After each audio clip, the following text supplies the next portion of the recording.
Hey everybody, this is Campbell with my battle card game.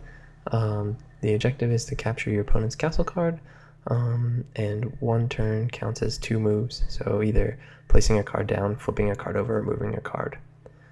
So here is my playtest, and they're getting started, going through the cards, analyzing their deck, and seeing what their strengths and weaknesses are. In the first phase of the game, what you need to do is place 4 cards face down. One card is a castle card, one card is a dungeon card, and the other 2 cards don't really matter. It could be anything. It could be a wall card or a unit card. Wall cards can't really move around, but they're good for defense.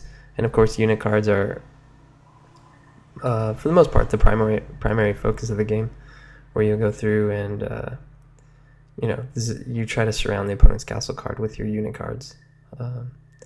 So as I explained before in previous video posts, each unit card or even structure cards like wall cards and the dungeon card, they have numbers on all 4 sides, and that's used to represent both attack and defense. So these guys are going through just playing the game, and the first match went about 26 minutes, which is a little long. I'll be trying to alter the game to pick up the pace a little bit, but it was okay. The second, third, fourth, and fifth matches were all subsequently a bit faster because this was the first playtest, so it was a little bit longer. And I did learn quite a bit. There was a lot of modifications I had to make to my original rule set, just things I flat out didn't think about. So let's talk about those for a second here. So here's a list of them. Defending cards. Defeated cards go to the side of the game board until the dungeon card is discovered. It's just so people don't know where it is. Multipliers only work for face down cards. And the last rule in there is that your card can't backtrack in the same turn. Here's another list of modifications. Placing a card face up, then flipping it over only counts as 1 move. A pass is granted, but only after the player used at least 1 move, and castles may not be placed in the corner.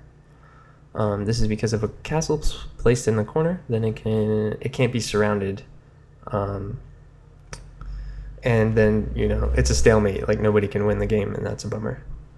The other thing I noticed, which was kind of a bummer, is that if you run out of units, obviously you're not going to be able to capture your opponent's structures. So sometimes we would get down to where somebody would have just 2 units left.